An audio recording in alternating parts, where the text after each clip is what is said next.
Today, we dive into those strange, unexplainable moments, the 10 most baffling losses on the careers of legendary fighters. Before Sean Strickland became the man who shocked the world by taking the middleweight title, before he was the unfiltered, outspoken personality we know today, he was a young, wide-eyed prospect.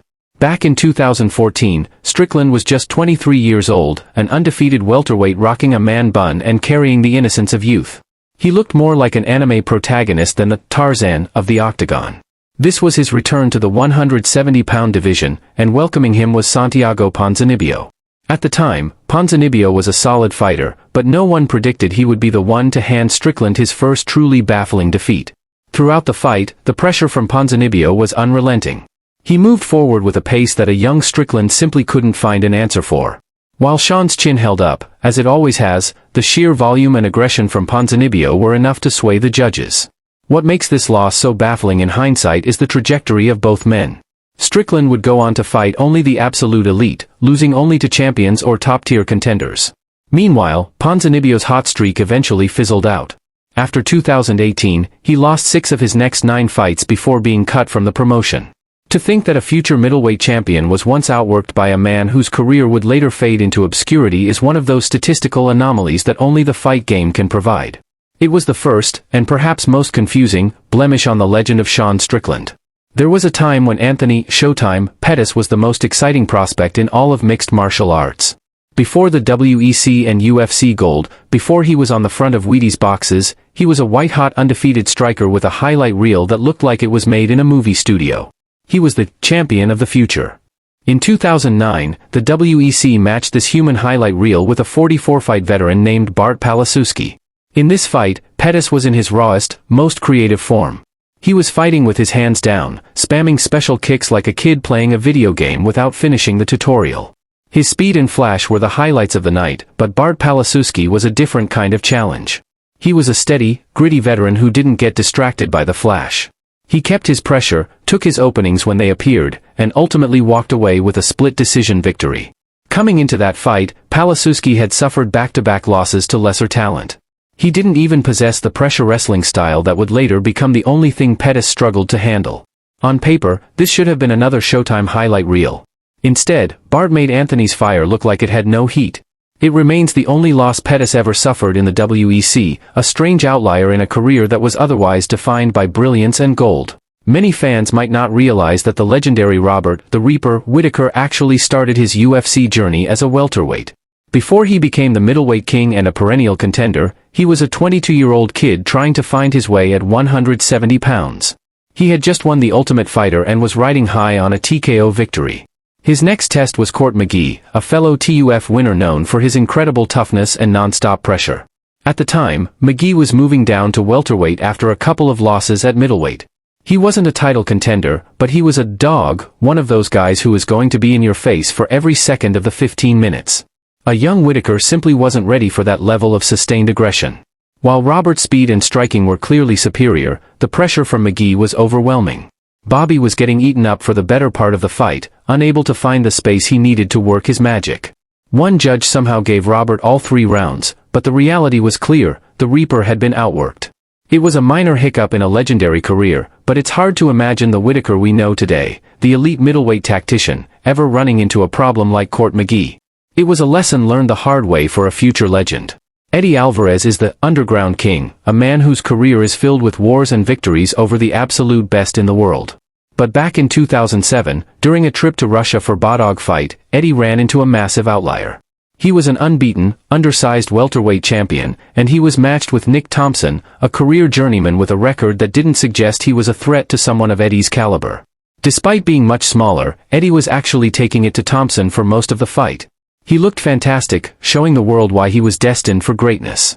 But then, a single stiff shot caught Alvarez as he was coming in. His eyes dropped, he was stunned, and just like that, it was over. His Bodog championship was gone. If you look at every other loss in Eddie Alvarez's career, he only ever lost to world champions or Hall of Famers. Men like Michael Chandler, Shinya Aoki, and the elite of the UFC. Nick Thompson is the only name on that list that doesn't fit. Thompson would later be stopped by fighters who never reached the heights Eddie did. It's a reminder that in this sport, when you get reckless, even for a second, the underdog can change your life forever. Charles "Du Bronx" Oliveira is the most prolific submission artist in UFC history, a man who went on an incredible run to become the lightweight champion. But his road to the top was rocky, filled with moments where people questioned his heart. One of the most baffling stops on that road was his 2017 fight against Paul Felder, the Irish Dragon. For the vast majority of the fight, Oliveira was doing exactly what he does best. He had Felder in deep trouble on the ground, locking in 2 legitimate submission attempts that would have finished almost anyone else. But Felder, a gritty and tough fighter, survived the storm. After landing a stiff elbow on the ground, something strange happened. Charles Oliveira simply quit. He tapped out, but the referee didn't see it, and he took a few more elbows for his trouble. Felder is a solid fighter, but outside of this victory, his resume doesn't quite match the legendary status of the men Oliveira usually fights. This loss is often cited as the turning point for Charles. It was the moment he realized he had to change his mindset, and from the ashes of that defeat, Championship Charlie was born. But looking back, seeing a submission specialist of his caliber tap to strikes on the ground remains one of the most baffling sights in UFC history. Aljamain Sterling has had a long and successful career, defending the bantamweight title 3 times. In 31 professional fights, he has only lost 5 times, and almost all of them were to the absolute elite of the division. Except for one, Bryan Caraway. In 2016, Sterling was an unbeaten prospect at 12-0, already ranked in the top 5.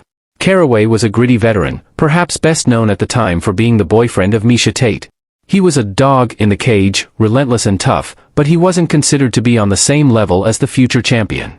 After a solid first round for Sterling, the momentum shifted completely. Caraway outgrappled and outstruck the younger man for the final 10 minutes. It was weird to see Sterling, a man known for his elite grappling, get completely outclassed in every aspect of the fight. Caraway would go on to lose his next 2 fights and retire shortly after, while Sterling would climb to the top of the mountain. This loss remains a strange, unexplainable blemish on an otherwise stellar record.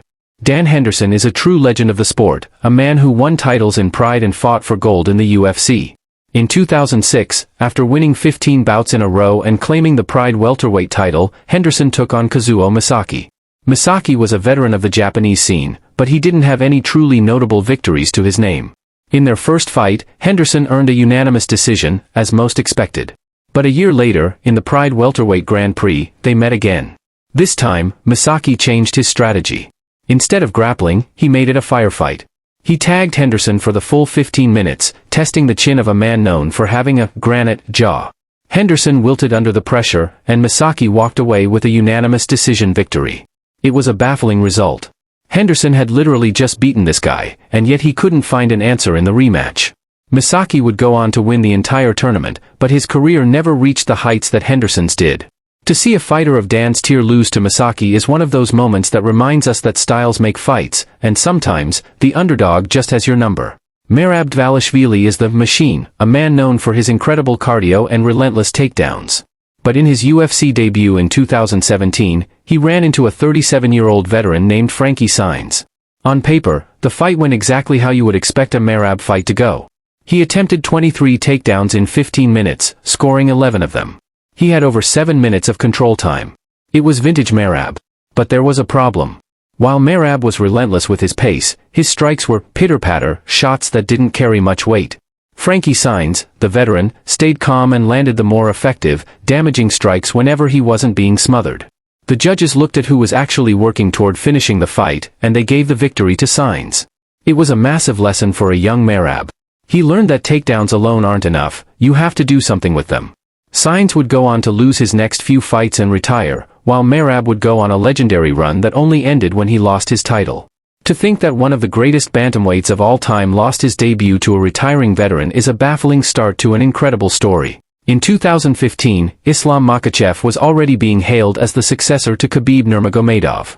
He had all the pieces, the world-class sambo, the mentorship of Abdulmanap, and the training at AKA with champions like Daniel Cormier and Cain Velasquez. He won his UFC debut via submission and was matched with a 34-fight veteran named Adriano Martins. The story of this fight is simple. Islam was supremely confident and incredibly reckless. He was throwing big, home run, knockout punches, stepping into them as if he were a prime Fedor Emelianenko.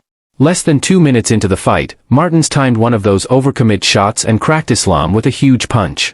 Makhachev's leg bent back at a sickening angle, and he dropped to the canvas. It was over. It was a shocking, baffling moment.